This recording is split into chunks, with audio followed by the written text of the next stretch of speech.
그리스 신화에 보면 그 다이달로스라는 사람이 아들 이카루스를 위해 밀랍과 깃털로 날개를 만들어주는 이야기가 나옵니다. 그런 대신 그에게 그 날개를 만들어주면서 이렇게 얘기를 합니다. 너무 높이 날지 말아라. 그리고 태양 가까이 가지 마라. 왜 그러냐면 그 날개가 전국엔 태양에 너무 가까이 가면 녹아서 추락할 것이기 때문에 그랬습니다. 그런데 이 이카루스는 자신의 아버지가 만들어준 이 밀랍과 깃털로 만든 날개를 달고 하늘을 날 수 있게 되자 너무나 황홀했습니다. 그리고 자기가 어디든지 날아갈 수 있다고 생각을 했던 거예요. 그리고 아버지의 경고를 잊어버리고 결국에는 교만한 마음을 향해서 태양을 향해 날아가게 됩니다.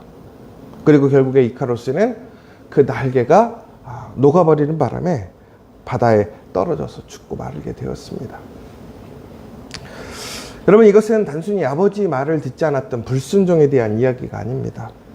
이것은 우리 인간이 만든 날개 혹은 인간의 지혜와 능력, 그리고 더 나아가서는 자기를 신뢰하게 될 때에 그 결말이 어떻게 되는지 우리는 이해하게 됩니다. 우리는 날개를 달기를 원해요. 그렇죠? 누군가가 나에게 날개를 달아줬으면 좋겠다, 이런 생각을 합니다. 그런데 여러분, 그 날개가 정말로 영원한 나의 날개가 된다면 그 날개가 좋겠지요. 그러나 세상의 그 어떤 것들도 나에게 완전한 날개를 붙여줄 수 없더라는 거예요. 만들어줄 수 없더라는 거예요. 하나님께서는 우리에게 경고하고 계시더라는 거예요. 내가 너희의 날개인 것이지 너희가 만드는 것, 세상이 너희의 날개가 결코 될 수 없다라는 것입니다. 그런데 이스라엘은 하나님이 아닌 세상의 것, 세상의 우상, 더 나아가서 자신들의 생각을 날개로 여겼어요. 그런데 어떻게 되었습니까? 그들은 나는 듯 했죠. 그러나 그들이 조금 더 높게 날자 결국에는 그 날개는 사라져 버립니다. 녹아서 없어져 버리더라는 거예요. 그 결과는 어떻게 되었습니까? 오늘 본문에 나와 있는 살아남을 자와 죽을 자로 나뉘게 됩니다. 여러분, 왜 이스라엘 백성들은 오늘 죽어야만 할까요? 아주 끔찍하게 죽임을 당합니다. 그리고 그들이 가장 거룩하게 여겼던 하나님의 성전에 그들의 시체가 쌓이는 불명예를 얻게 됩니다. 9절에 그 이유가 분명히 나와 있죠. 이스라엘과 유다 족속의 죄악이 심히 중하여 그 땅에 피가 가득하며 그 성읍에 불법이 찼나니 이는 그들이 이르기를 여호와께서 이 땅을 버리셨으며 여호와께서 보지 아니하신다 함이라. 가장 중요한 이유는 하나님의 거룩한 땅, 그곳에 불법이 가득 찼다라고 되어 있어요. 그런데 거기에 더 깊은 원인이 있죠. 바로 그들의 판단, 생각이에요. 뭐냐면 여호와께서 이 땅을 버리셨다. 여호와께서 보지 아니하신다. 여러분, 왜 그랬습니까? 그들의 죄악 때문이었죠.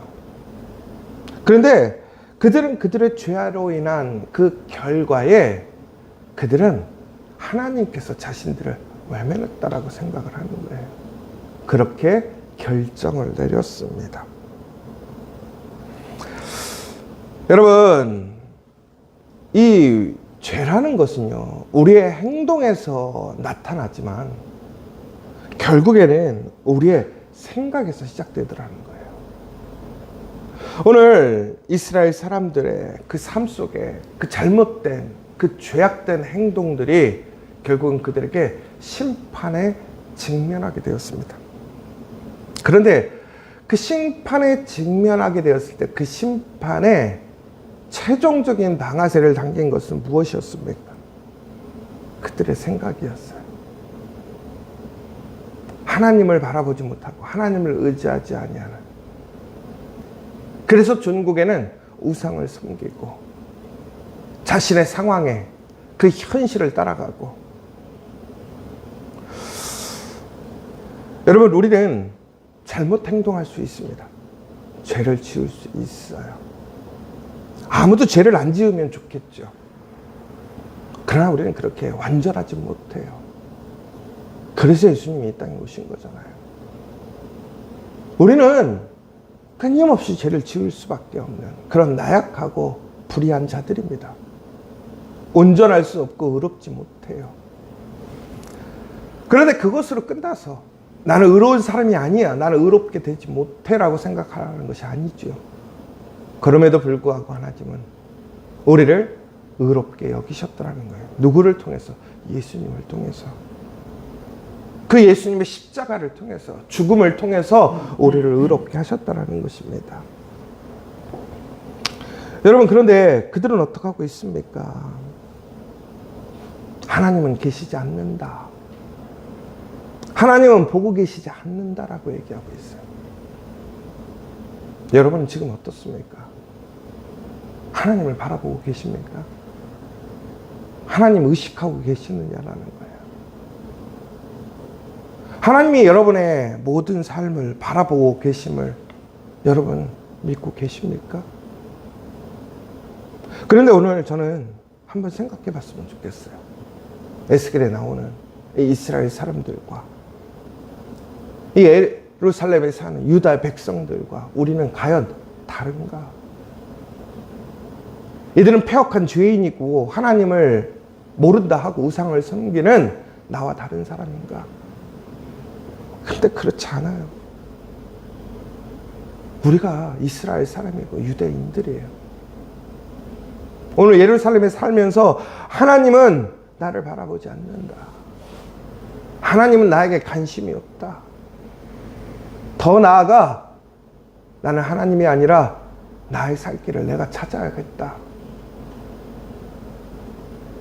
여러분, 이것이 우리의 모습, 지금 우리의 모습 아닙니까? 그 결과가 어떻습니까? 6절을 보십시오. 특별히 하반절을 보면 뭐라고 되어 있냐면, 내 성소에서 시작할지니라 하시매 그들이 성전 앞에 있는 늙은 자들로부터 시작하더라. 얼마나 무서운 얘기인지 몰라요. 하나님을 인식하지 않는 거예요. 하나님을 바라보지 않는 거예요. 여러분, 자기의 의지가 됐던 지금 상황에 쫓겨서 그렇든 우리 하나님을 바라보고 하나님을 생각하지 않고 하나님의 말씀을 바라보고 살아가지 않는다면 천국에는 우리는 어떻게 되느냐? 죄로 밀려갈 수밖에 없단 말이에요. 내가 교회를 다닌다고, 내가 신앙생활하고 말씀을 읽는다고 해서 내가 그저 내가 죄 안에 없는 것이 아니란 말이에요. 예루살렘에 살지만 오히려 예루살렘 그곳이 하나님의 심판의 장소가 되는 거예요. 여러분, 우리는 하나님의 거룩한 교회를 하나님의 집이라고 얘기합니다. 더 나아가 우리의 가정 일터를 하나님께 세우신 교회라고 생각합니다. 그러나 그곳에 먼저 심판이 임할 수 있더라는 거예요. 하나님 그것을 통해서 심판하시더라는 거예요. 어느 할 때 우리가 하나님을 잊었을 때,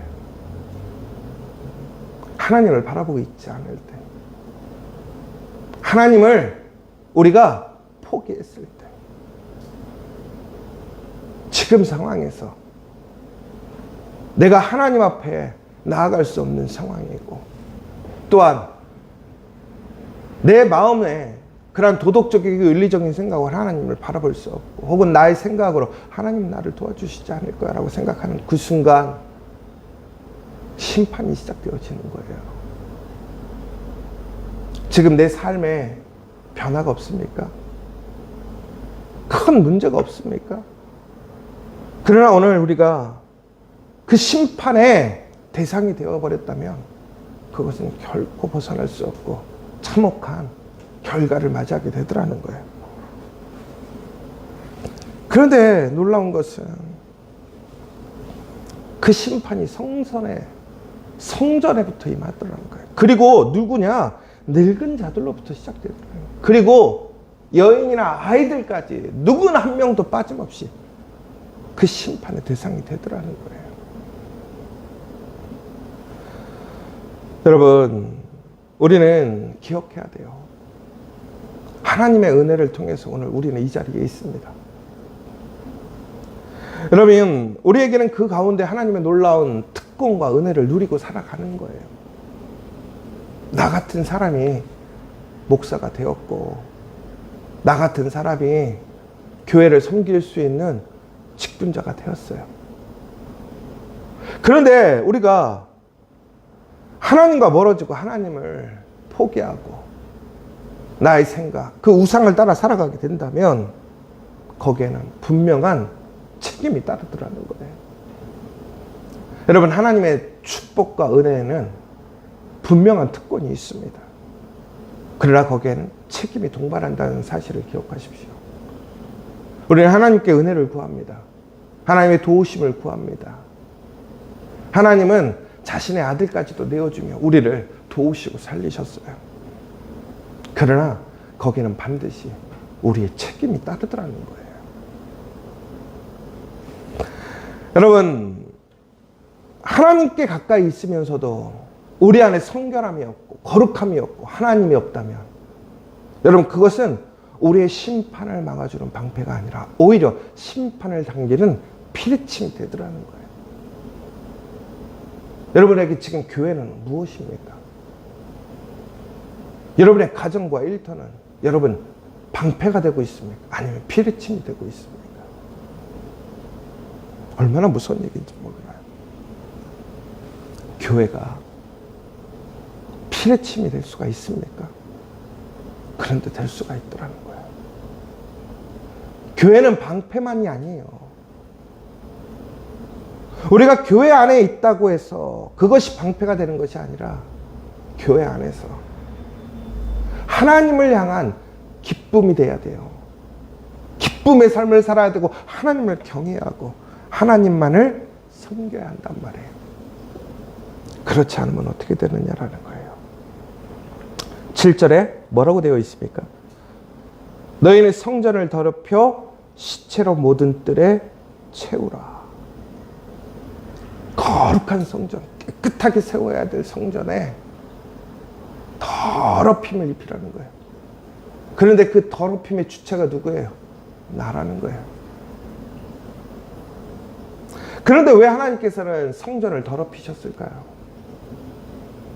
왜 하나님은 우리의 가정을 무너뜨리시고 우리의 너무나 귀한 기업을 무너뜨리시고 거기를 더럽히실까요? 여러분, 오늘 하나님에게 그런 이야기를 듣는다면, 그러한 심판의 메시지를 듣는다면 여러분은 오늘 어떠실 것 같으세요? 우리 교회가 하나님의 심판으로 인해 더럽혀질 거야. 우리의 가정이 흩어지고 더럽혀질 거야. 우리의 기업체가 더럽혀지고 산산조각 나버릴 거야. 오늘 우리가 하나님께 그 메시지를 들으면 오늘 우리는 어떤 마음이겠냐 이거예요. 그런데 왜 그 더럽힘을 당하는 줄 아십니까? 그들이 그것을 더럽혔기 때문에 그래요. 그 성전에서 우상을 섬겼단 말이에요. 하나님의 거룩한 곳에. 여러분, 교회가 우리들로 인하여 더러워지면 하나님께서 그 성전을 깨끗하게 정화시키기 위해 어떻게 하느냐? 우리로 그것이 더럽혀지게 내버려 두시는 거예요.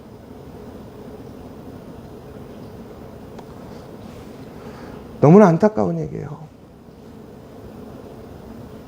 교회가 얼마나 존귀하고 아름답습니까? 지켜야 되지 않습니까? 우리의 가정이 얼마나 존귀하고 아름답습니까? 여러분, 하나님을 통해서 받은 그 기업이 우리의 삶을 이어주는 생명줄인데 그것이 오늘 무너지고 더럽혀지고 흩어져 버려요. 결국엔 시체가 쌓이고 죽음밖에 없는 거예요. 절망밖에 없는 거예요. 여러분, 우리가 하나님을 밀어내잖아요. 하나님이 있어야 될 곳에 하나님이 아닌 다른 것이 있잖아요. 여러분, 우리가 하나님을 무엇인가 나의 있어야 될 자리, 우리의 가정, 우리의 일터, 우리 교회에 하나님이 계시지 않으면 결국에는 그곳에 다른 것이 채워지더라는 거예요. 지금 여러분의 마음에는 무엇이 들어있느냐 이거예요. 여러분, 우리 지저 처치에는 더 나아가 여러분 우리 가정과 여러분의 일터에는 무엇이 채워져 있느냐라는 거예요. 그런데 그때 에스겔은 하나님 정말 다 죽이시겠습니까? 살려달라는 얘기죠. 여러분, 여기서 이게 되게 중요한 포인트예요. 하나님의 심판이 선포되어졌어요. 그럼에도 탄식하는 자의 눈물, 구하는 자에게 은혜가 있더라는 거예요. 여러분, 오늘 하나님께서는 그 가운데서 남은 자들을 허락하셨어요. 그리고 이마에 표식을 얻는 자들에게는 그들에게는 구원의 시간을 허락하셨습니다. 4절에 보면 여호와께서 이르시되 너는 예루살렘 성읍 중에 승행하여 그 가운데서 행하는 모든 가증한 일로 말미암아 탄식하며 우는 자의 이마에 표를 그리라 하시고, 오늘 심판이 임하게 되었습니다. 그들이 누렸던, 그들이 은혜로 여겼던 하나님의 그러한 만남의 축복의 통로였던 성전, 그곳이 더럽혀지고 그들의 시체가 쌓이는 곳이 되었어요. 그렇게 될 거란 말이에요. 우리도 그렇게 될 수 있단 말이에요. 그런데 그 가운데서 그들의 가증한 일로 인해서 탄식하며 우는 자들이 있더라는 거예요. 그 심판 앞에서 자신들의 죄를 깨닫고 눈물로 우는 자들이 있더라는 거예요. 그러는 사람들을 향한 하나님께서는 표식을 주시더라는 거예요. 도덕적으로 완벽한 사람 아니라는 거죠. 얼마나 내가 하나님의 일을 했느냐가 아니란 말이에요. 오늘 하나님 앞에서 내가 나의 가증한 것, 나의 죄로운 말미암아 회개하고 탄식하며 우는 자들에게 하나님의 은혜의 표식이, 그 표식이 주어졌더라는 거예요. 여러분, 탄식하며 운다라는 건 뭡니까? 끝이에요. 절박함이에요. 갈급함이란 말이에요. 오늘 여러분의 집이 무너지고 망하고 여러분의 기업이 무너질 거라는 하나님의 이야기를 들었더니 여러분 가만히 있겠습니까? 사방팔명 뛰어다니는 것이 아니라, 인간적인 방법을 찾는 것이 아니라, 인간의 세상의 방법에 우선순위를 두는 것이 아니라 하나님께 우선순위를 둬야 한단 말이에요. 그것만이 살 길이라는 거예요. 여러분, 심판은 조용히 찾아와요. 출애굽 마지막 날 애굽의 장자들이 다 죽는다고 그랬어요. 애굽 사람들 비웃으며 웃었어요. 그러나 이스라엘 사람들 하나님의 말씀을 듣고 그 피를 문지방에 발랐어요. 하나님의 말씀을 믿고 겸손히 기다렸어요. 저녁에 그 고요한 시간에 통곡의 시간으로 바뀌어요. 애통의 시간으로 바뀌어요. 여러분, 죄에 대한 심판은 반드시 오고 조용히 아무도 깨닫지 못하게, 그러나 그 결과는 너무나 참혹하고 두려운 거예요. 그러나 그 죄 가운데서, 죄를 안 짓는 사람이 아니에요. 그 죄 가운데서 한탄하고 탄식하며 우는 자들에게 하나님의 놀라운 은혜가 있는 거예요. 여러분, 이것은 우리의 인생에 대해 후회했다라는 거예요.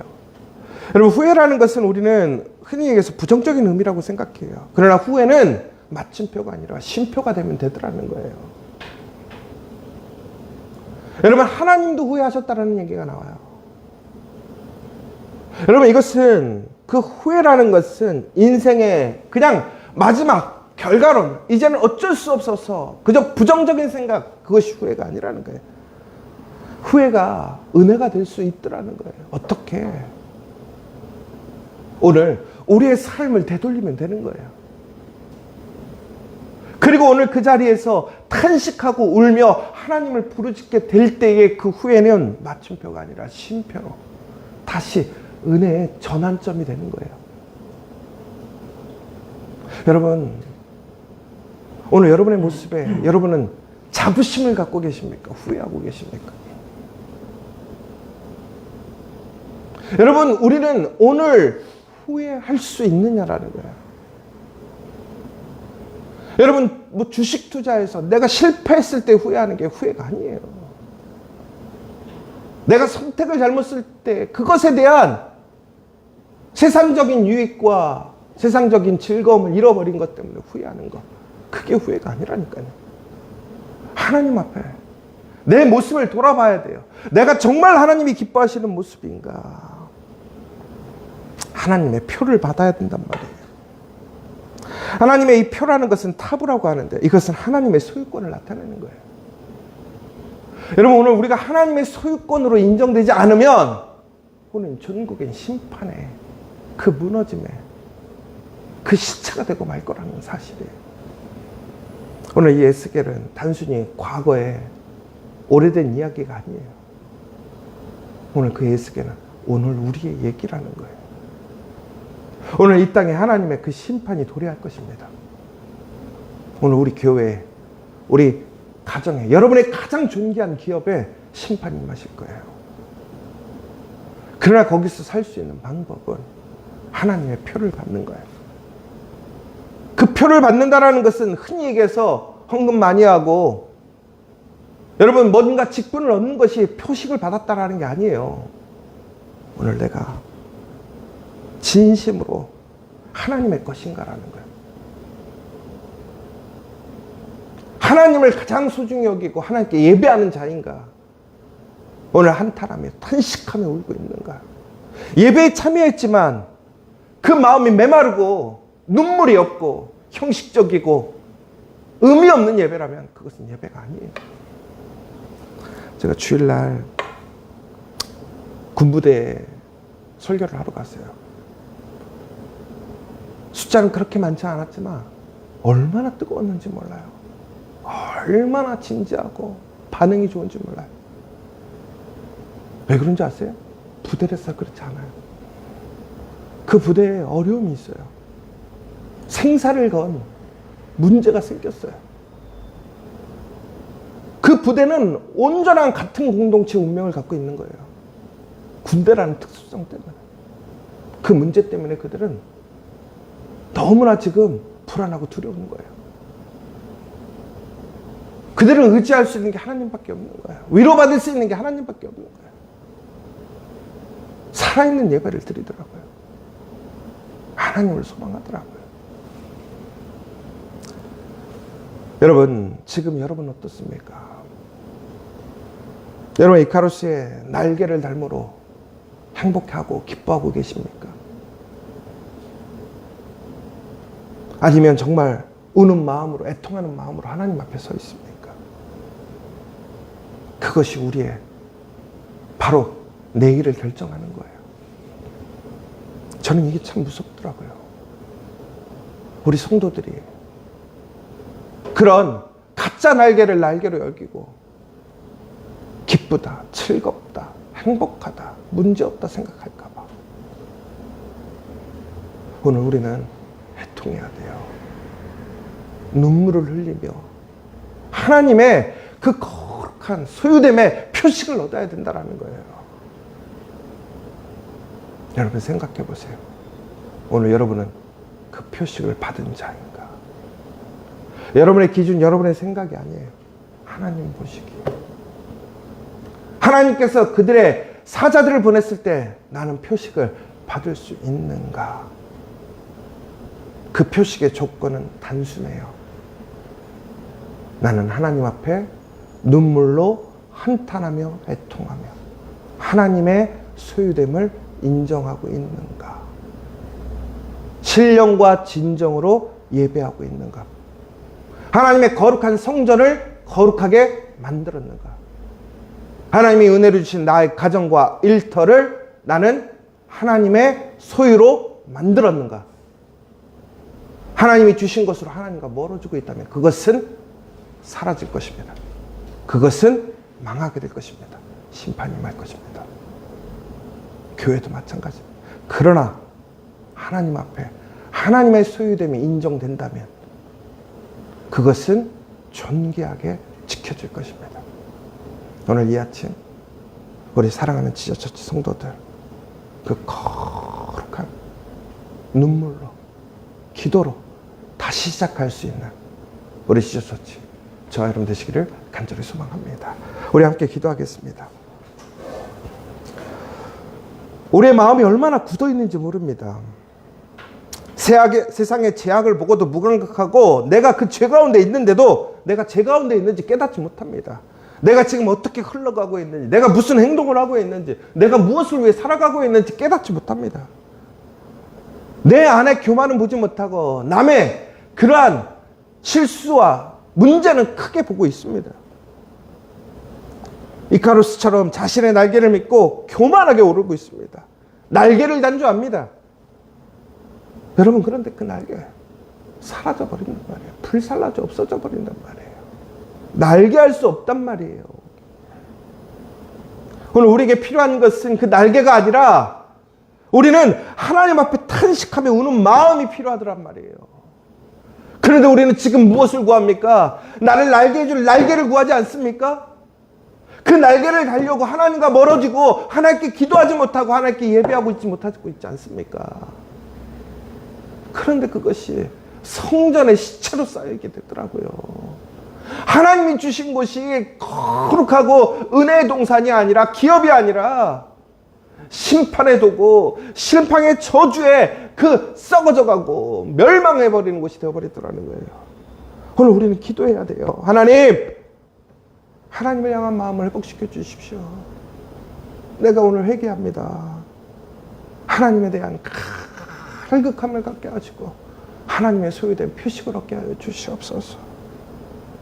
오늘 우리 자녀들이, 우리의 배우자가, 우리의 사랑하는 친구와 가족들이, 나의 사랑하는 일터와 나의 가정과 우리 거룩한 공동체가 오늘 예루살렘과 같이 그 심판의 대상이 아니라, 그 부정의 증거가 아니라 하나님의 거룩한 동산, 하나님의 거룩한 그 성전으로 회복되어지기를 오늘 이 시간 함께 간절히 기도하시는 시간 되었으면 좋겠습니다. 더 나아가 우리 믿음의 자녀들 한 사람 한 사람을 위해서 더 기도해 주시고, 우리 교회 안에 있는 또 연약하고 아직도 이렇게 하나님을 바라보지 못하고 세상의 날개를 쫓고 있는 자들이 있다면, 여러분, 여유롭게 한가롭게 할 때가 아니에요. 오늘 심판이 몇 때만 그들을 데려와야 될 거 아니에요.